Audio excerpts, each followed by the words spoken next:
es de destacar cómo el gobierno usó el corso para inmovilizar comercialmente a España. Solamente podía atacar al enemigo declarado en la guerra. El corso argentino llegó un momento en que impidió todo el comercio español en el Atlántico Norte.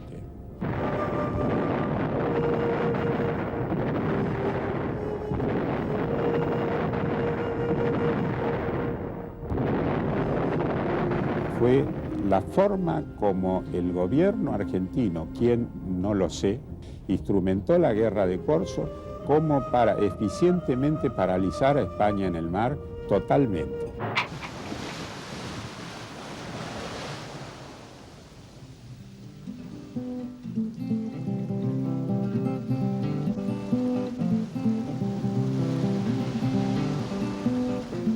La memoria me lleva hacia atrás en el tiempo, como un bote que remonta la corriente, hasta aquellos años de fuego en que América luchaba por su independencia de la madre patria. La lucha fue heroica y fue cruel. Yo lo sé, porque siendo un humilde grumete, tuve la suerte y el honor de participar de una de las famosas hazañas de los corsarios de Buenos Aires. La expedición del primer barco de nuestra armada que llevó el nombre de la Argentina. En 1816, mientras en Tucumán deliberaba el Congreso de las Provincias Unidas, nuestra gloriosa revolución parecía perdida. Chile había caído, en Salta solo el sacrificio de los gauchos contenía al invasor, y España, apoyada por la Santa Alianza, aprestaba poderosos ejércitos para acabar de cuajo con los rebeldes americanos. Para nuestra flamante nación, era de vida o muerte asegurar su ruta de comercio marítimo y surtirse de armamento, pero carecíamos de barcos y de tradición naval. Yo era apenas un niño, trabajaba como mandadero en una botica de la calle Defensa. Muchas veces me enviaban con remedios a casa de don Vicente Anastasio Echeverría. Una tarde, quizá porque en aquellos días el fervor por la patria se descontaba, quizá porque adivinó mi ansia de aventuras, me preguntó si me interesaría hacerme corsario.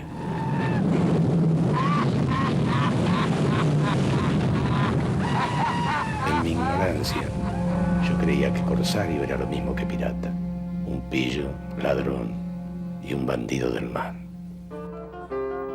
Don Vicente tuvo la paciencia de ilustrarme. El corsario, me explicó, está oficialmente autorizado por un Estado para hacer la guerra en regla. Se le otorga una patente y solo puede apresar barcos del país enemigo. Y agregó que quizá me interesaría saber que los corsarios se repartían el botín con el armador, reservando para el gobierno las armas y efectos de guerra. Resultó que don Vicente estaba armando un buque para la guerra de corso.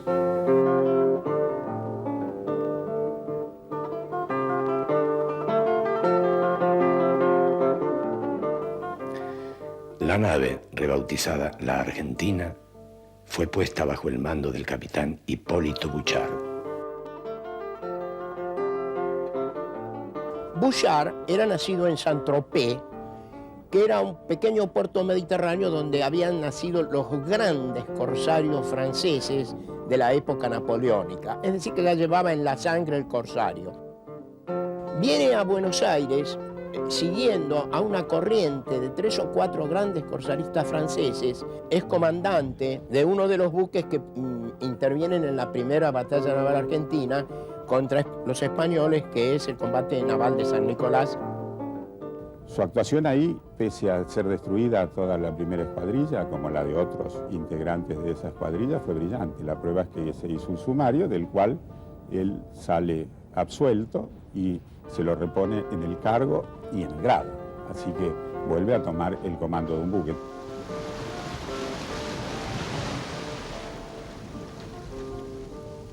Así fue que me embarqué como grumete de la Argentina, fragata de 42 cañones. Junto a Bouchard viví maravillosas y terribles aventuras que hicieron temido y respetado en todos los mares el nombre de nuestra patria.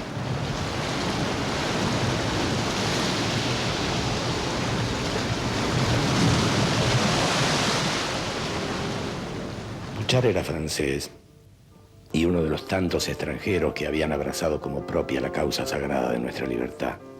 Participó en las primeras acciones de nuestra incipiente Marina de Guerra y formó parte de los granaderos que derrotaron a una fuerza de desembarco española en San Lorenzo, donde se distinguió al capturar el pabellón enemigo, siendo especialmente mencionado por San Martín en el parte de batalla.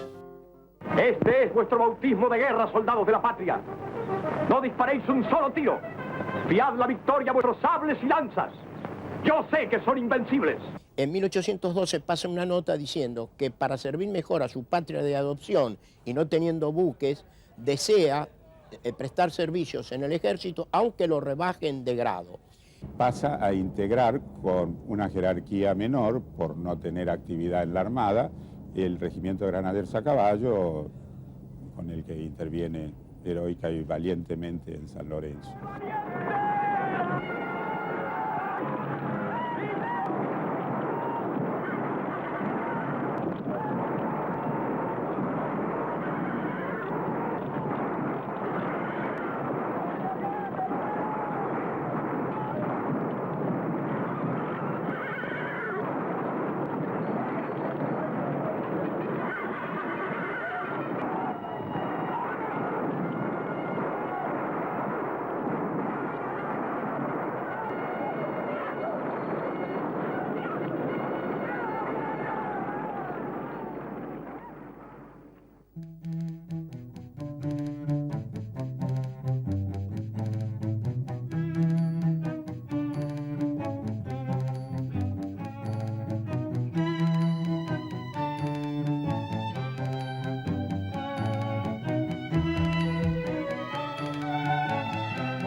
El 9 de julio de 1817, primer aniversario de la independencia de nuestra nueva y gloriosa nación, partimos de Buenos Aires.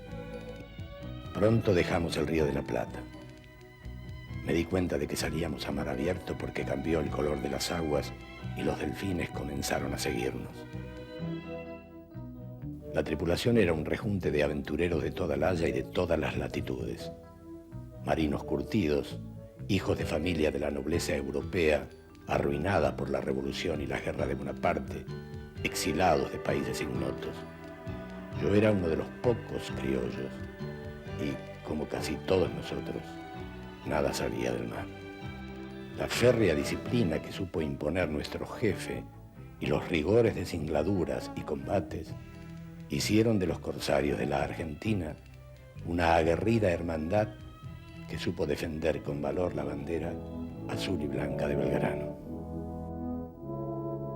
En las semanas que siguieron empezó mi aprendizaje de marino. El trabajo era duro, pero yo tenía voluntad y aquello me sabía a gloria, hasta que llegó la primera tempestad.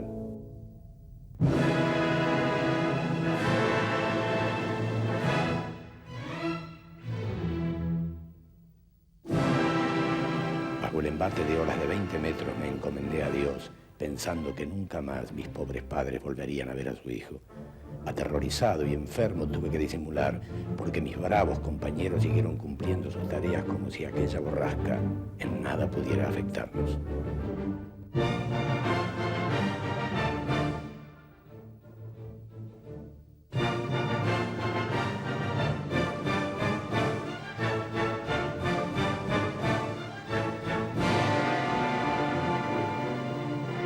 El mal tiempo siguió durante todo el cruce del Atlántico, pero Buchard era un comandante experimentado y nuestra fragata demostró sus virtudes marineras. Gracias a ellos y a Dios puedo contar la historia. Y cuando aquel infierno terminó, se desató a bordo un incendio que casi acaba con el barco, pero que logramos dominar.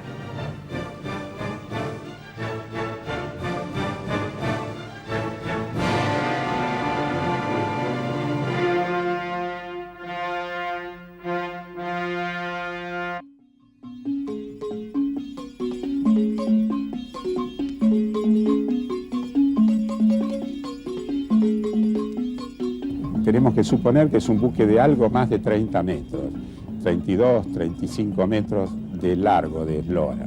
Era una fragata de construcción española, obviamente robusta construcción. Por otro lado, circundó el globo, así que tuvo muy fuertes temporales en todas las áreas. Veloz, porque hay varias singladuras que las hizo en tiempo asombrosamente corto. Maniobrable, porque atacó en Monterrey, en varias zonas de aguas restringidas, operó y operó con éxito.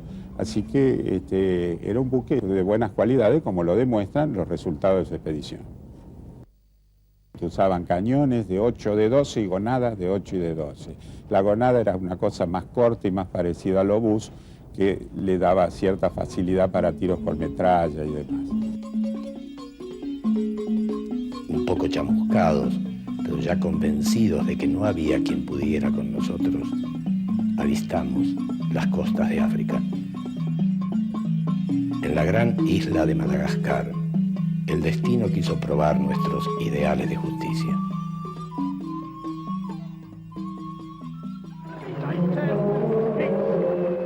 Buques piratas practicaban el infame comercio de esclavos.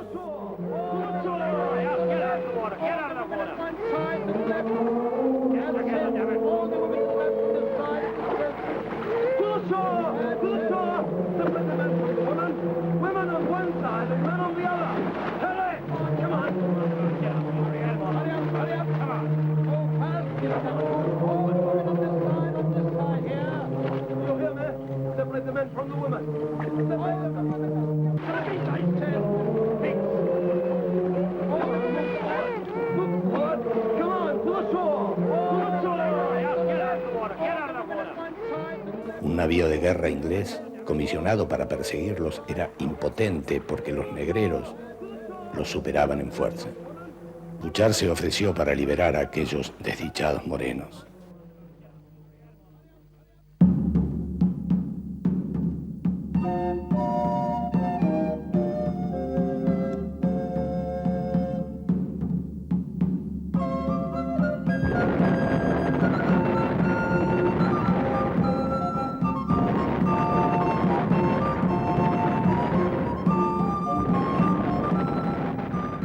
Puedo afirmar con orgullo que ni un solo esclavo pudieron capturar a aquellos malvados mientras la Argentina navegó en aguas africanas. Pero nuestra lejana patria estaba en peligro y tuvimos que tomar la ruta de Asia. Quedaría en Madagascar el recuerdo de un puñado de criollos que con coraje y nobleza hicieron ondear la bandera de la libertad. Y ese fue mi bautismo de fuego, el primer combate. Después hubo tantos que en mi memoria de viejo forman uno solo, en un fragor continuo de cañones y órdenes, ayes y vivas a la patria.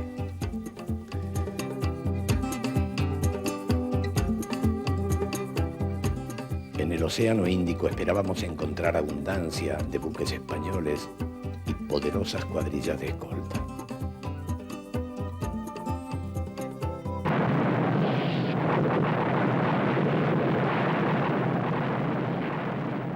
Y a Ijuna si los encontramos. No hubo semanas sin encarnizados combates, siempre contra fuerzas superiores, y en todas las ocasiones la suerte de la guerra nos acompañó como una demostración de la justicia de nuestra causa.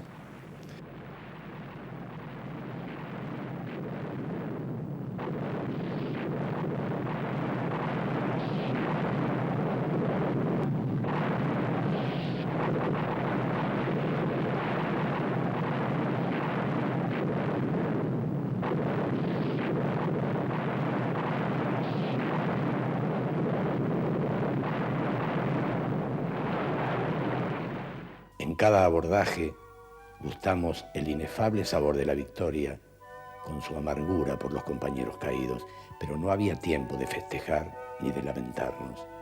Debíamos atender a los heridos, sepultar a los muertos, reparar los daños, tripular las presas. Después de un par de cañoneos ya me pavoneaba yo de corsario veterano.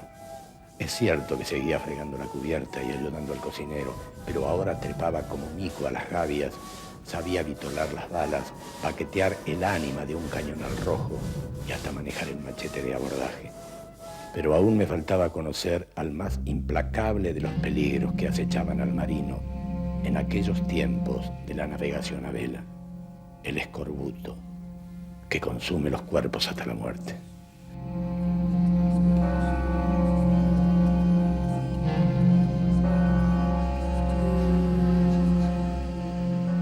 Hubo momentos en que más de la mitad de nuestros hombres padecieron el terrible mal y muchos encontraron en aquellas aguas su eterno descanso.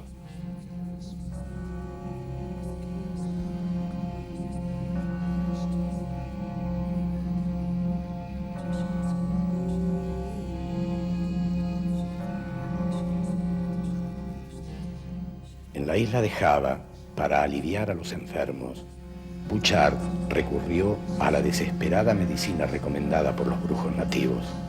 Enterramos a los enfermos en la playa, cubriéndolos de arena hasta el pescuezo.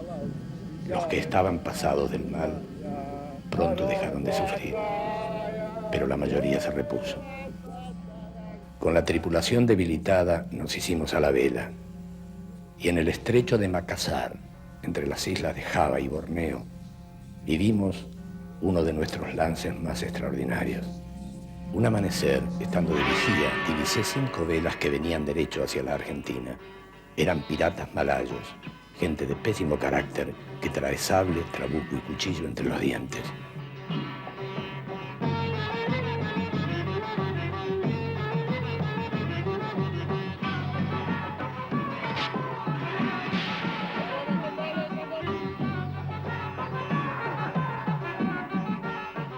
Combatimos cuerpo a cuerpo con aquellos valientes bárbaros hasta que su nave capitana se rindió y las restantes huyeron a fuerza de remos.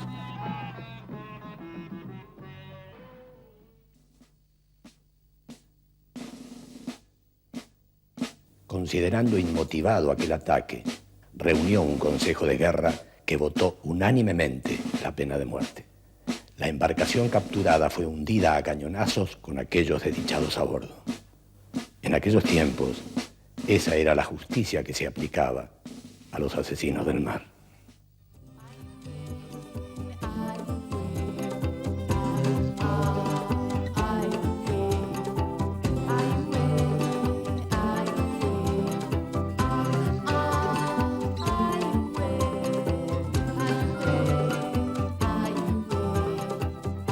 Inmediatamente después pasamos a aguas de las Filipinas, archipiélago en el que fuertes guarniciones españolas esperaban abastecimientos de la península.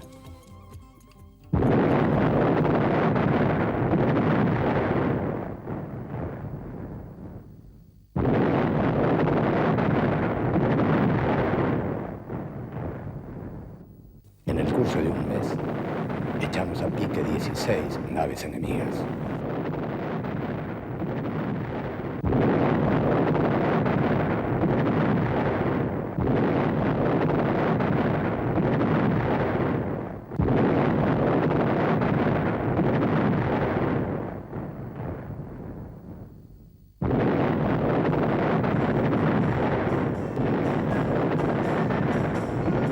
De los Galeones, para librarse de nuestra persecución, un bergantín se refugió en el puerto amurallado de Santa Cruz.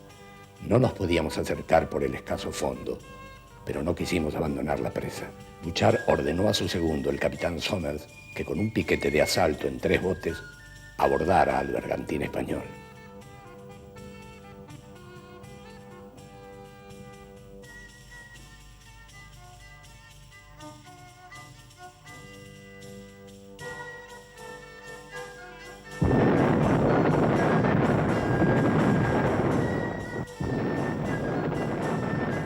Fue descubierto y la artillería costera empezó a abatirlo.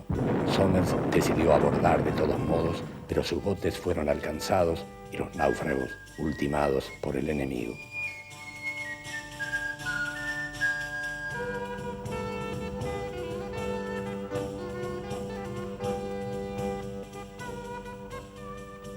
Al día siguiente, Bouchard mismo repitió el asalto usando una pequeña goleta apresada.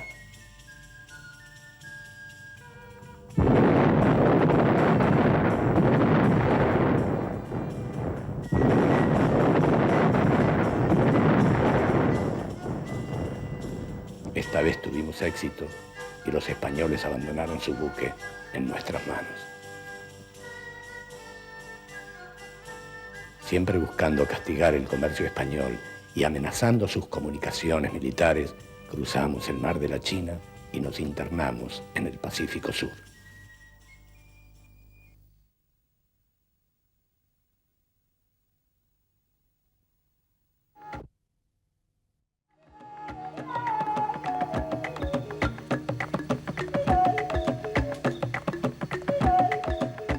Si el marino no tiene patente de corso y sale per se a hacer la guerra, es un pirata, es un criminal. No tiene un enemigo, ataca a cualquiera. Y entonces la pena, en el derecho de gentes, en el derecho internacional, es la horca.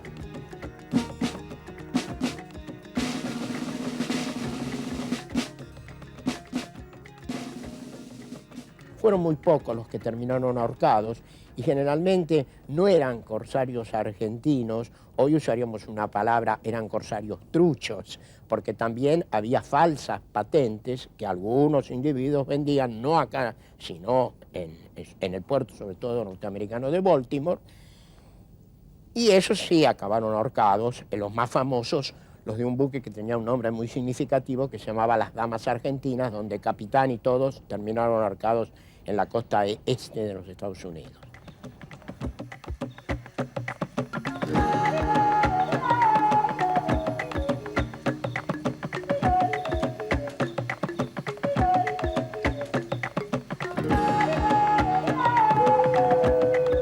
Desembarcamos en islas desconocidas y conocimos extraños pueblos.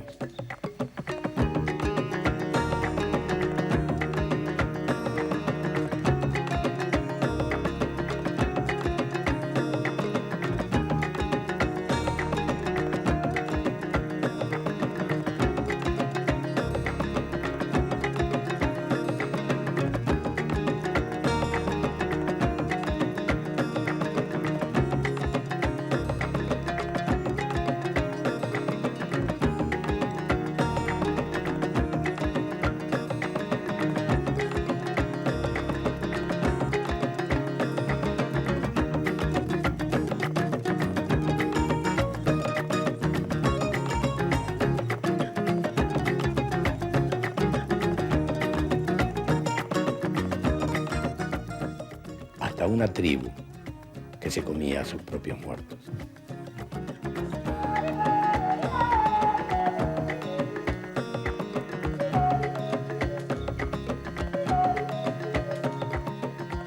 Después de 2 meses de penosa navegación, grande fue nuestra alegría cuando al recalar en una de aquellas islas, amistosos nativos se acercaron en sus canoas trayéndonos alimentos y variados consuelos.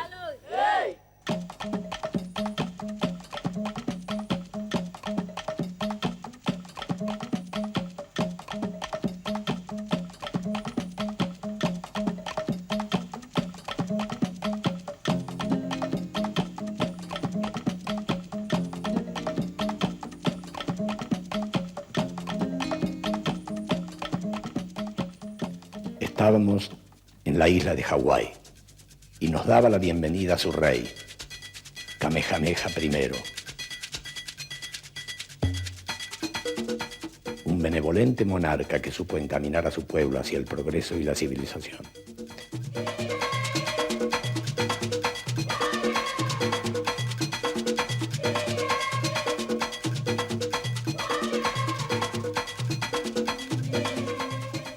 Gracias a él, Hawái fue la primera nación soberana que reconoció la independencia argentina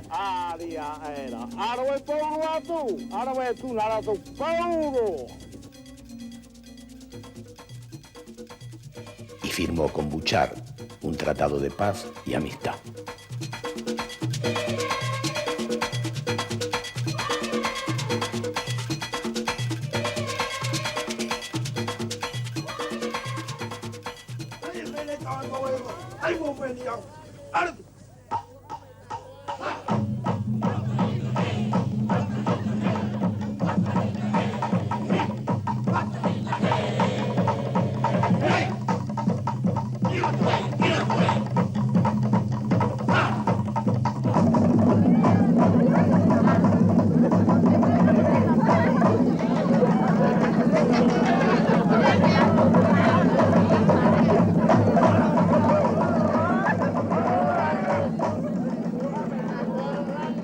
Pero siempre quedará en mi memoria la imagen de aquel noble pueblo congregado para saludar a la bandera argentina, ante la cual cantamos con emoción las estrofas de nuestra canción patria. Allí mismo rescatamos a otra corsaria argentina, la Chacabuco, cuya tripulación amotinada había vendido la nave al rey por 600 quintales de madera de sándalo y 2 barriles de ron.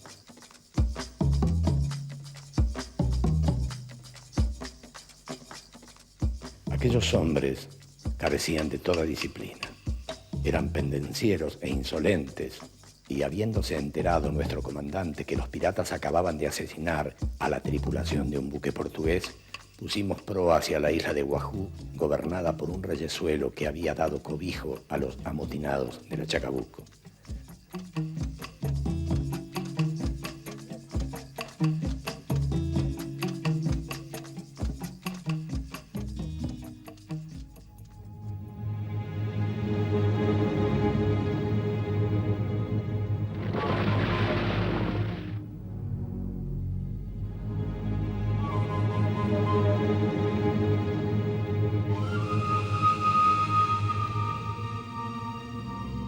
Bouchard solicitó al monarca que le entregara a los bandidos en un plazo de 72 horas o se atuviera a las resultas. El muy ladino respondió que si las agresiones eran graves, por cada una respondería con 27. Ahí nomás Bouchard mandó preparar las armas como para combatir con el mismísimo Mandinga.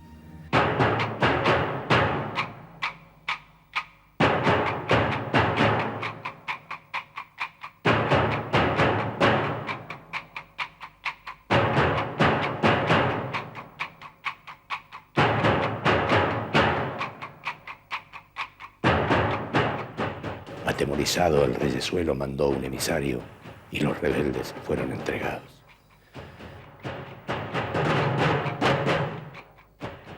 Por los graves crímenes cometidos y la afrenta a la patria, Bouchard condenó a los amotinados a la pena de muerte, sentencia que fue cumplida esa misma noche.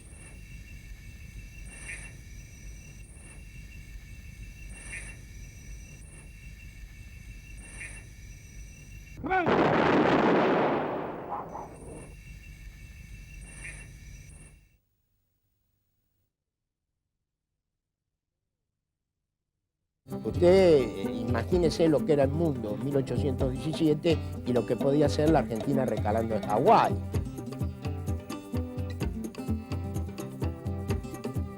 O la Argentina tomando Monterrey y clavando en Monterrey la bandera argentina, donde hoy está en la municipalidad de Monterrey como una de las 5 que ondearon en Monterrey, y diciendo California es Argentina. Es decir, había mucho de épico, mucho de lírico.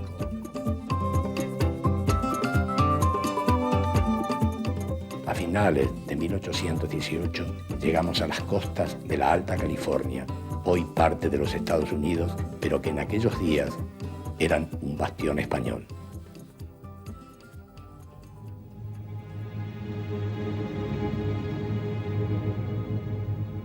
Toda la costa era una sólida muralla con fuertes bien artillados.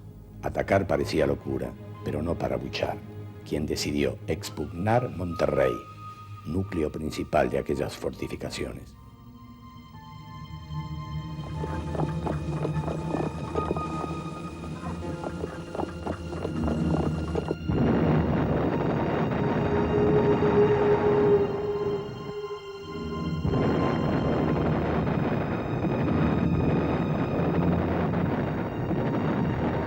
Después de cambiar cañonazos durante horas, nuestros barcos resultaron muy castigados. Pedimos parlamentar. Los españoles nos creyeron vencidos y se dedicaron a la jarana.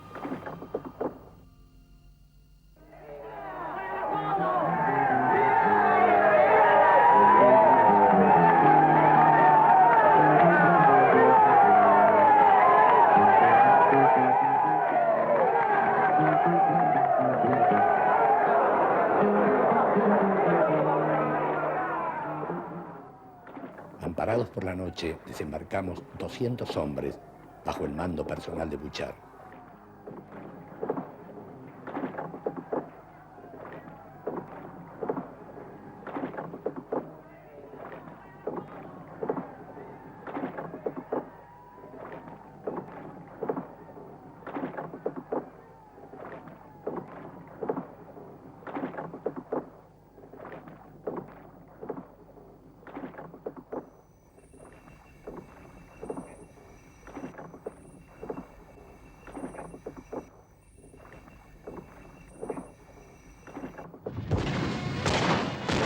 Derribamos las murallas, sorprendimos a los centinelas, incendiamos los depósitos de pólvora, tomamos todo el armamento que pudimos embarcar, demolimos las murallas, almacenes y presidio e hicimos ondear la bandera argentina sobre las reliquias humeantes de San Carlos de Monterrey.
Y en el mes siguiente, después de duros combates, también izamos el pabellón azul y blanco en las plazas fuertes de América Central.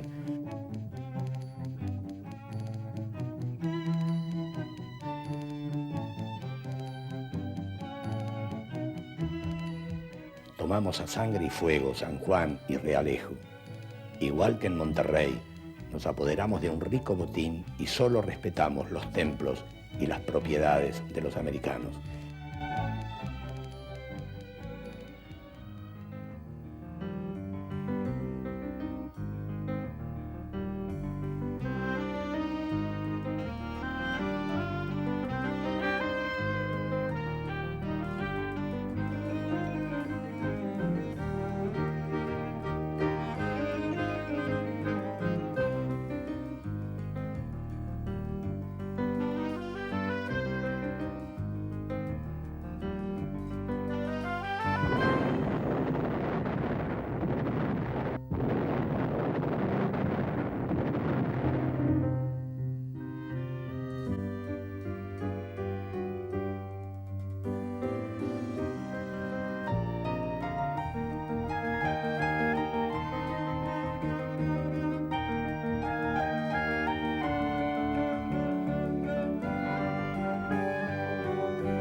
Los corsarios argentinos habíamos asestado un formidable golpe al poder español en América.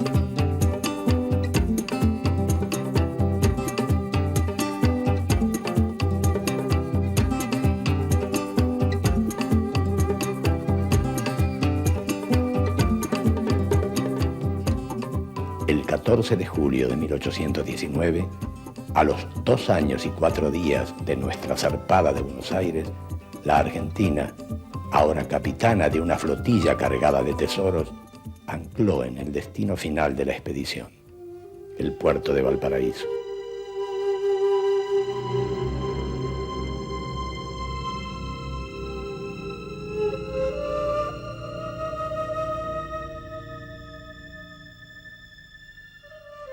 El rico botín que traíamos despertó la codicia del almirante Cochrane, que aprovechando la ausencia de San Martín, provocó peleas entre sus hombres y los nuestros, nos acusó de piratas, secuestró los barcos, nos encarceló y robó. El Lord Cochrane es un señor lleno de contradicciones. Es un valiente marino, es un brillante profesional, pero tiene otras condiciones, como mínimo podríamos calificarlas de dudosas. Las acusaciones eran muy vagas,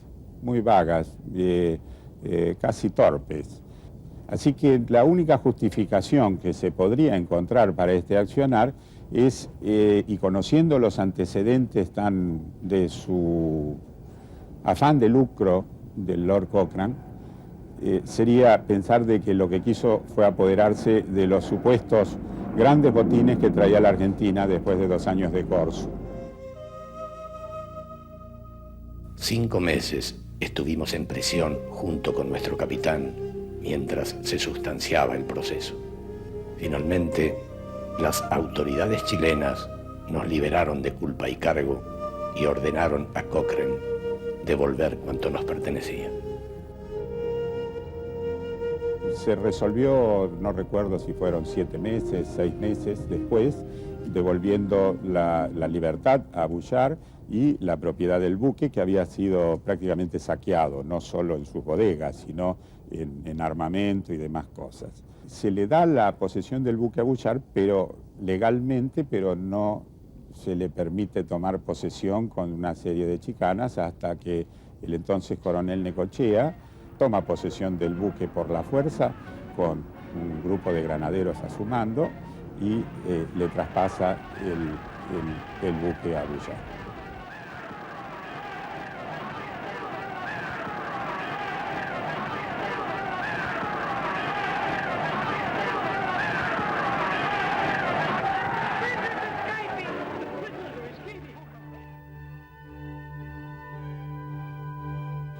La Argentina queda sin tarea y recibe órdenes desde Buenos Aires de unirse a la División Transporte junto con una presa suya, la Santa Rosa de Chacabuco, y traslada tropas y efectos en toda la campaña de los puertos intermedios y del salto de Valparaíso a Perú, que es donde termina su campaña.